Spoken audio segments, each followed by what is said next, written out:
Announcer और श्रोता सब एक दूसरे के पूरक हैं। और मैंने जैसा भी बताया कि 3 अक्टूबर 2014 को जब माननीय प्रधानमंत्री जी ने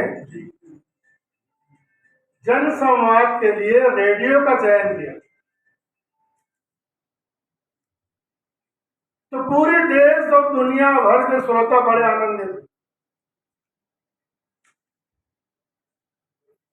प्रधानमंत्री हैं, संचार के इतने नवीनतम संसाधन है,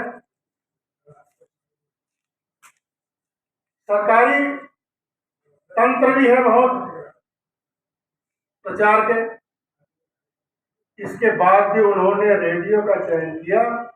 और जैसे ही उन्होंने रेडियो का चयन किया, आपने अनुभव किया होगा कि मार्केट में रेडियो की वैल्यू बढ़ गई, ग्राहकों की संख्या बढ़ गई। रेडियो के एक स्वर्णिम दिनों की पुनर्स्थापना हो गई और हम सब महीने के अंतिम रविवार का इंतजार करते हैं, सुनते हैं। लेकिन एक बात आपको यहाँ गर्व करने वाली है सब हम सब के लिए कि आज 100वां एपिसोड जो आने वाला है परसों 30 अप्रैल को, ये बहुत ही ऐतिहासिक एपिसोड होने वाला है। और कोई उनके दिल पे जाके ये झांक नहीं सकता मोदी जी के कि क्या बोल रहे हैं। अथाह सागर, अथाह ज्ञान है। दुनिया का कोई विषय ऐसा नहीं जिनका उन्हें ज्ञान न हो, और दुनिया की कोई ऐसा समस्या नहीं जिनका उनके पास समाधान न हो।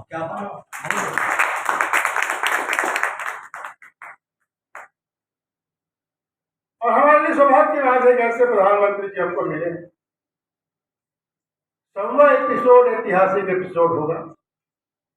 पूरे देश भर में सामूहिक रूप से सुनने की योजना बन रही है, होड़ लगी।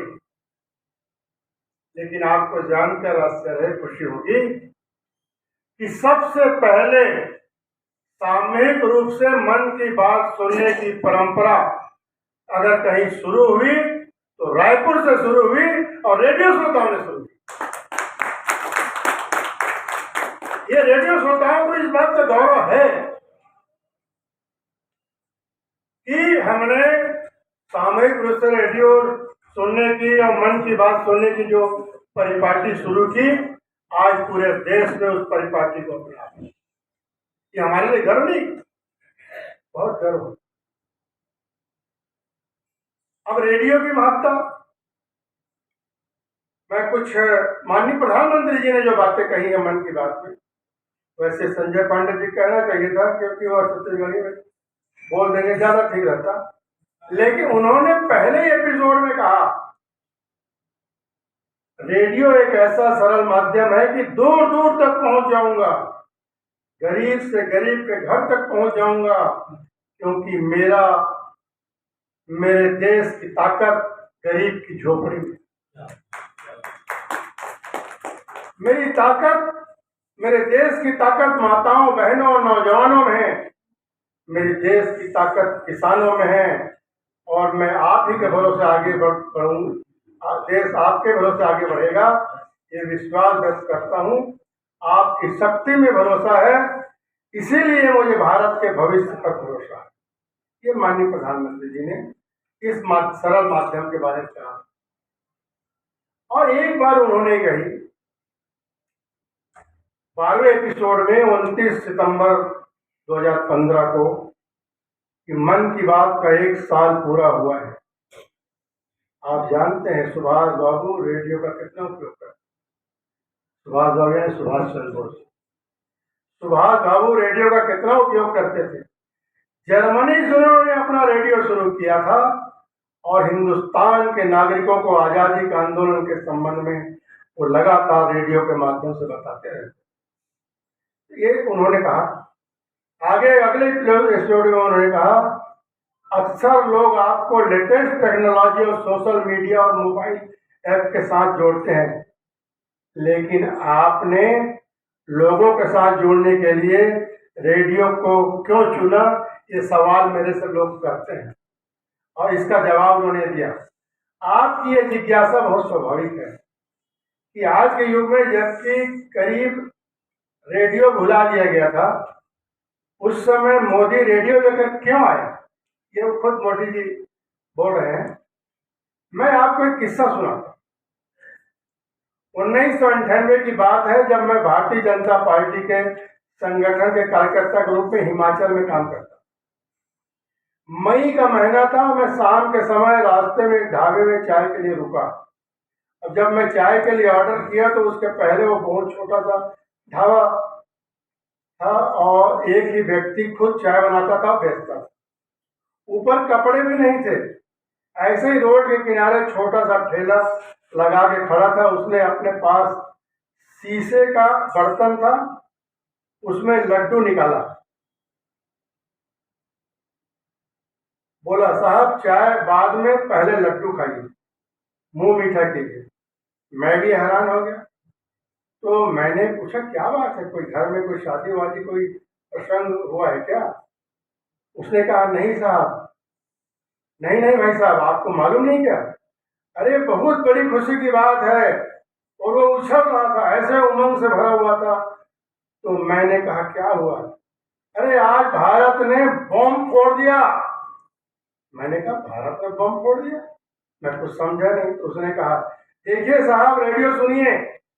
तो रेडियो पर उसी से चर्चा चल रही थी। तो उसने कहा, उस समय हमारे प्रधानमंत्री अटल बिहारी वाजपेयी ने वो परमाणु परीक्षण का दिन था और मीडिया के सामने आकर घोषणा की थी कि इतने में वो घोषणा रेडियो पर सुनी थी और नाच रहा था। और मुझे बड़ा आश्चर्य हुआ कि इस जंगल के सुनसान इलाके में बर्फीली पहाड़ियों के बीच एक समान इंसान जो चाय का ठेला लेकर के अपना काम कर रहा है और दिन भर रेडियो सुनता रहता है, मोहन देवांगन की तरह। और उस रेडियो की खबर का उसके मन में इतना असर था, इतना प्रभाव था, तब से मेरे मन में एक बात घर कर गई थी कि रेडियो जन जन से जुड़ा हुआ है और रेडियो की बहुत बड़ी ताकत है। कम्युनिकेशन की रिच और उसकी गहराई शायद रेडियो की बराबरी कोई नहीं कर सकता। ये मोदी जी ने, ये मेरा उस समय से मेरे मन में भरा पड़ा था और उसी ताकत का मैं अंदाज करता था। मैं प्रधानमंत्री बना तो सबसे ताकतवर माध्यम की तरफ मेरा ध्यान गया। तो ऐसे बहुत, तो इस प्रकार से आप देख लेंगे कि वो हमेशा मन की बात में जब भी ऐसा कोई प्रसंग आता है तो रेडियो के बारे में चर्चा जरूर करते हैं, रेडियो का महत्व जरूर बढ़ाते हैं। लेकिन कुछ बातें छत्तीसगढ़ के बारे में भी देखो, मन की बात में कुछ राजनांदगांव के लोग आए होंगे, केसला गांव में सब लोगों ने मिलकर तय किया कि 100% गांव में हम टॉयलेट बनाएंगे।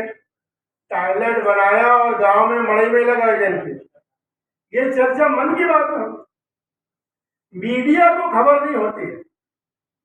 आप एक चीज याद करिए, कई बातें ऐसी हैं जिसको मीडिया को खबर नहीं रहती, लेकिन मोदी जी खबर लगती है और मन के माध्यम से मीडिया खबर। ये है चमत्कार, ये है चमत्कार।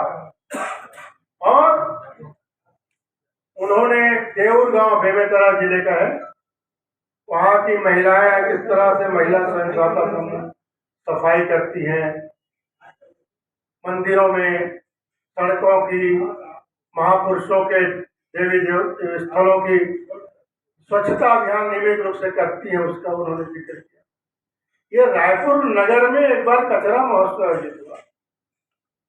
कचरे वाला म्यूजिक जो आप सुन रहे हैं ना, मोर रायपुर, वो उस म्यूजिक की भी चर्चा होने की कि इस तरह से कचरा महोत्सव मनाते हैं।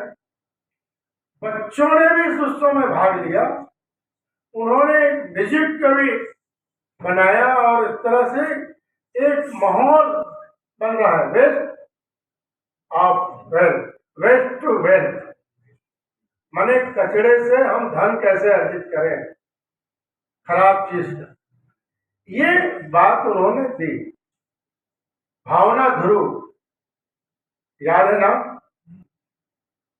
ये मेडिकल कॉलेज हॉस्पिटल की नर्स घर द्वार छोड़ के कोरोना काल में मेकाहारा में ड्यूटी देती है, उस समय देती थी। उसके माध्यम से पूरे देश भर के कोरोना वॉरियर्स को प्रेरणा देने का, उनके साहस बढ़ाने का, उनके परिवार के लोगों को ढांढस बंधाने का, और पूरे देश वासियों को कोरोना के भय से मुक्त करने का उन्होंने संदेश मन के माध्यम से दिया। मिलेट की चर्चा उन्होंने की। जब भी आप छत्तीसगढ़ जाए तो रायगढ़ के मिलेट कैफे जरूर जाए। तो ये छोटी छोटी बातें। कवर्धा के स्कूली बच्चों का उन्होंने प्रसंग, आपको याद होगा नहीं होगा, लेकिन मीडिया को मालूम नहीं था, हमको भी मालूम नहीं था। लेकिन वहां के बच्चों ने सामूहिक रूप से निर्णय करके अपने अपने पिता को पत्र भेजा